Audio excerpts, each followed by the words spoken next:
What's going on, everybody? James from All Hail Internal Combustion, hanging out in the Pontiac.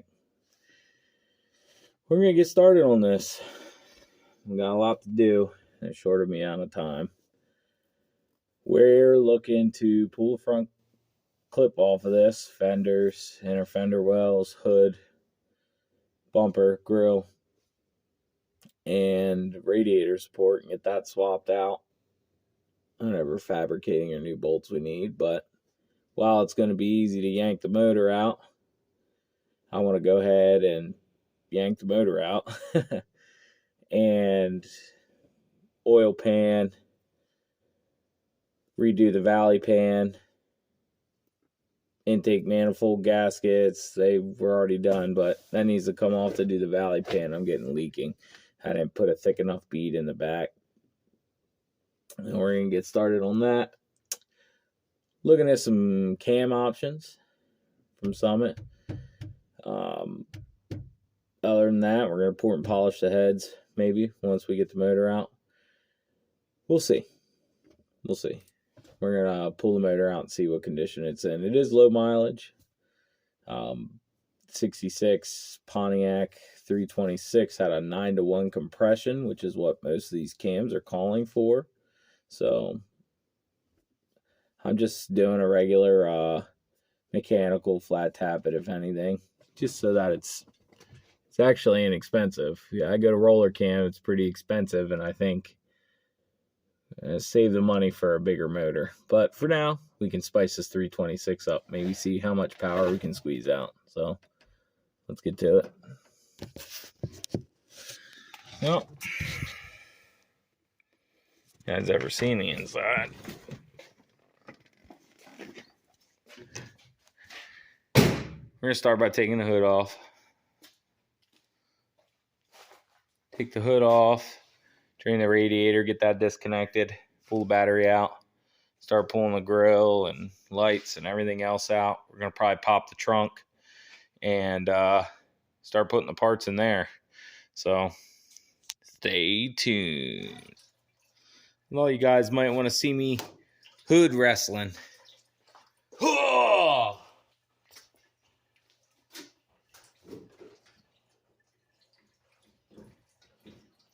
Figures.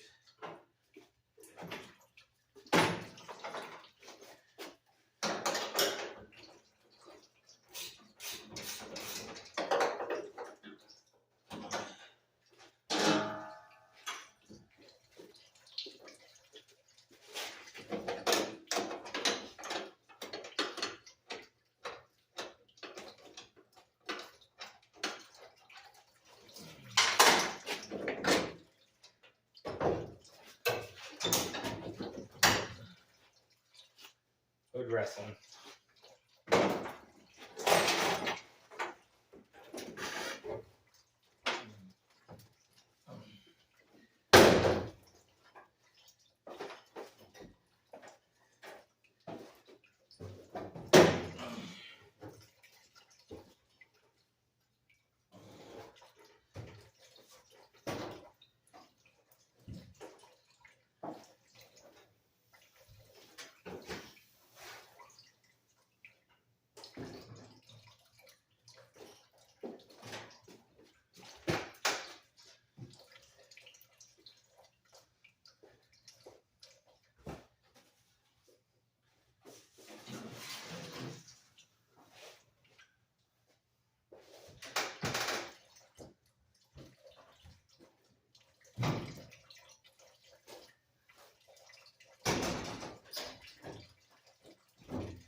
So this hood hinge has a bolt behind there.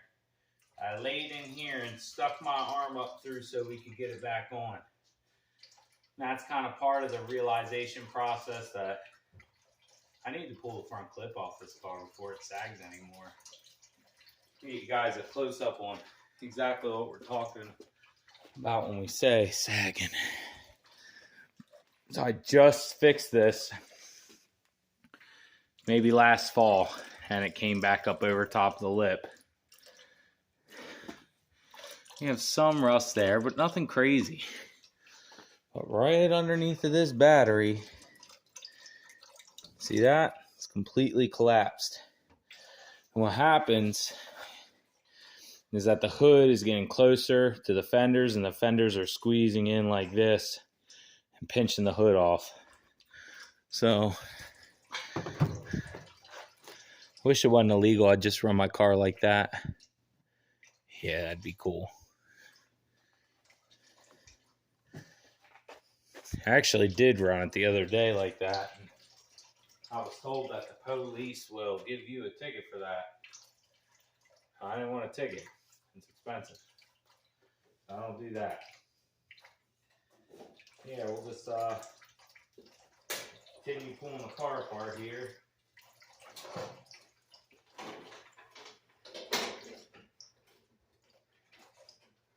Got my overflow tank. I don't know if you guys ever noticed that. I know we did the walk around on it, but I'm not sure if we showed you this.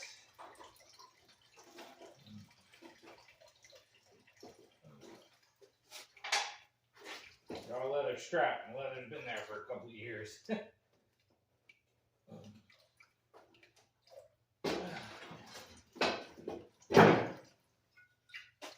Overflow tank.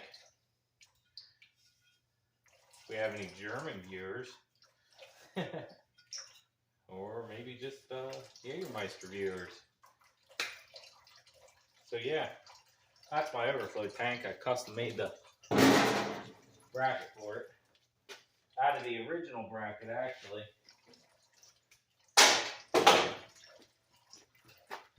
Pull that out and show it to you.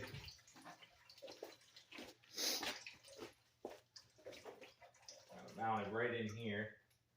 Worked out really great, actually. If anybody has one of these, I'm sure probably GM uses a bracket for most of their cars.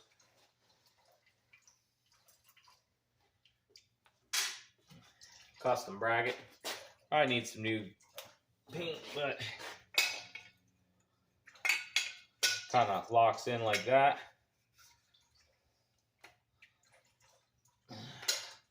Locked in. Well, it's still filled with coolant, but locks it in pretty good. My overflow bottle.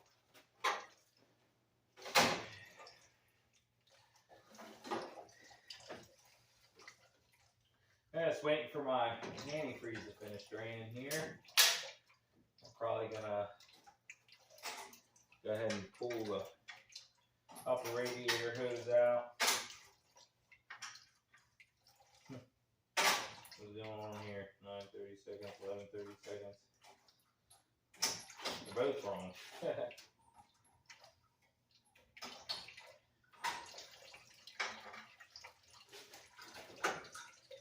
I'm having a hard time here.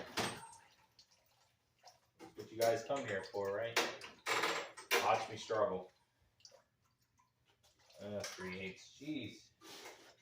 I really gotta revitalize my tools here. I don't know why I'm looking for a 5/16. I just need it. Exactly what it was. So, nice thing, all the motor components have pretty much been recently disconnected, so everything should come apart pretty easy. On the motor, anyway. Woo! That's tight. It's tight.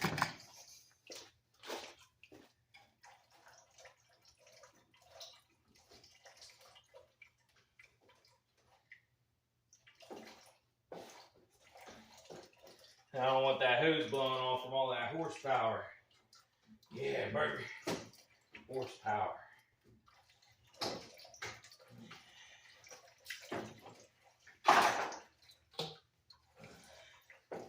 If you guys don't know, radiator hose, Go to pull it and it just feels like it doesn't want to budge, give it a twist. Sometimes it makes all the difference in the world. Well, I said about opening the trunk. Let's pop the trunk with these parts in there. We're not getting them lost. You know what? I'll just keep popping them under here. Hey, check out this keychain I got from Car Cruise last year. The Nettlebrach Reformer intake manifold. I don't care that it's a bottle opener. You could just cut the bottle opener part off, honestly.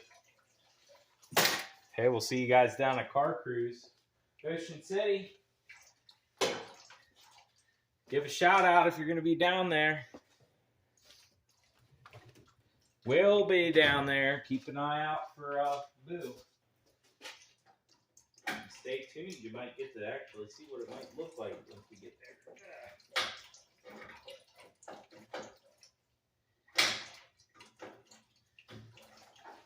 By the way, our header repair went well. That actually went really well. Haven't had any leaks. Pretty ecstatic about that.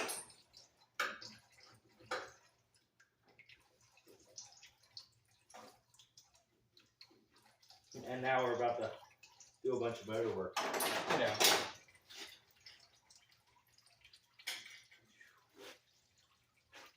I'll tell you one thing, this motor is real dirty in the inside. It's a brand new radiator. My coolant's already pretty dirty.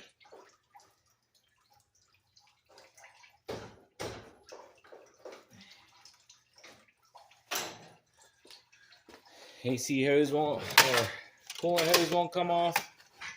It gets the chop. All right, need it into the drawer you guys are sitting in front of. Excuse me.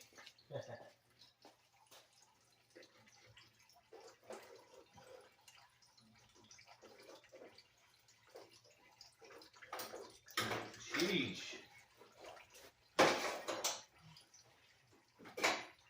Well, I also have to measure my new radiator support and my old one. Yes, there's a 17 and a half and a 15 and a half.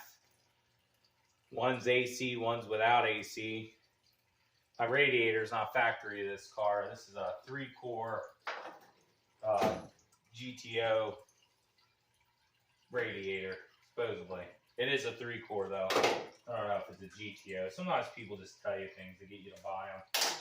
But it was a good core for 25 bucks. I took it in and got it pre-hand, so it worked out for me. So, yeah.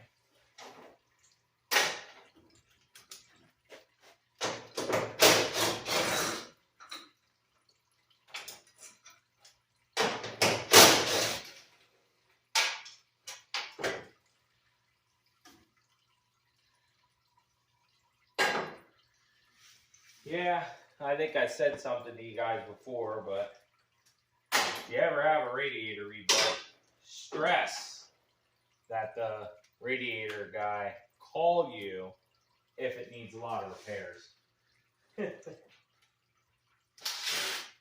He did a good job on it, and I think that maybe he was just hesitant because the radiator was so beat. Or, yeah, because of what it was for, or, I don't know. I guess I should have told him I'd be kind of hot rodding the car around a little bit.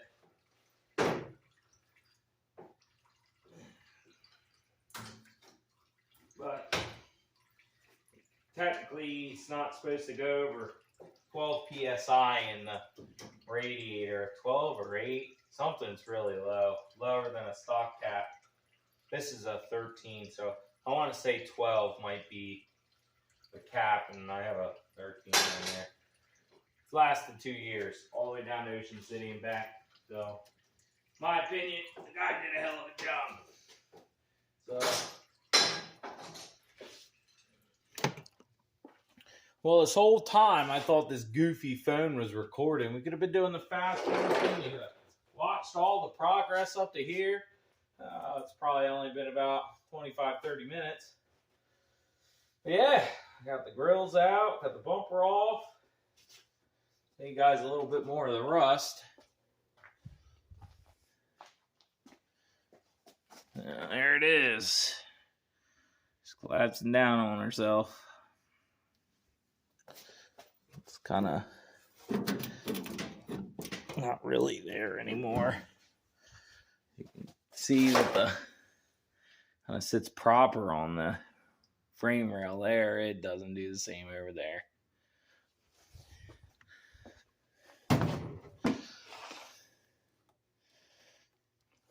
Let's keep tearing.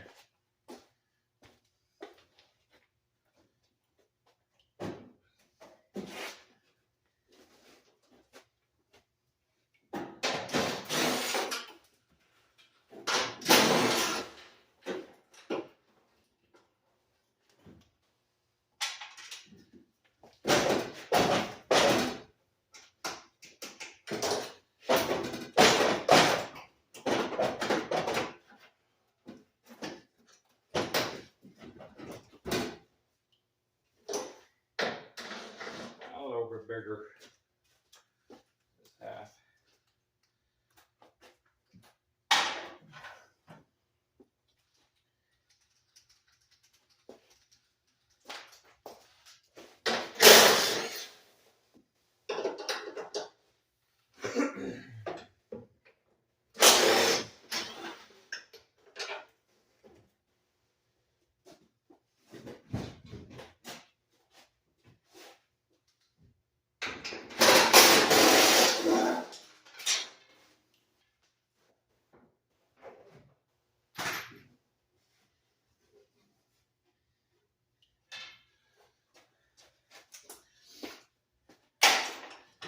I have to take the running board trim off.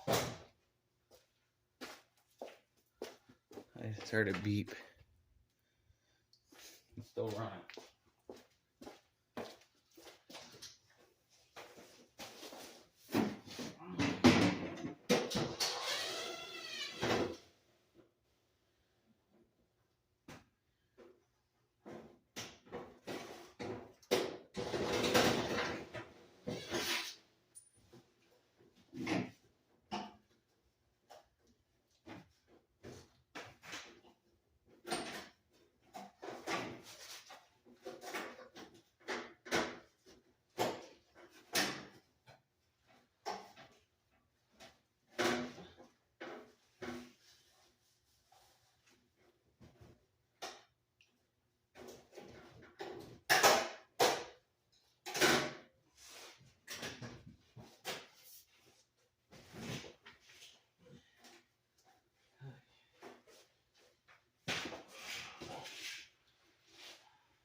I knew it had stopped.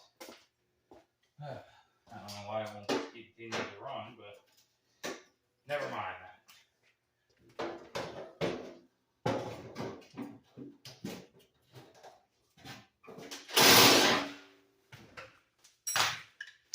I'm just going to go ahead and set up on the other one.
Tell you what, the bushings aren't even that bad.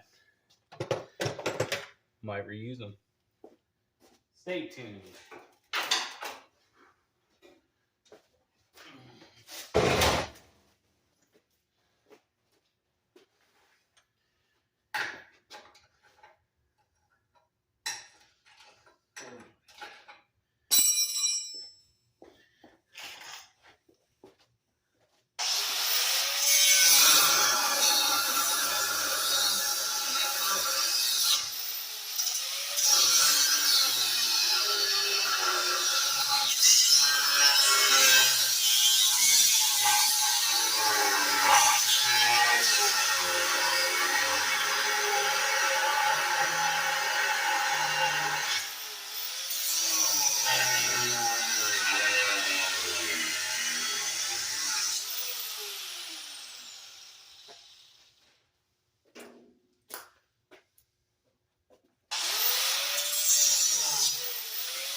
And there you have it.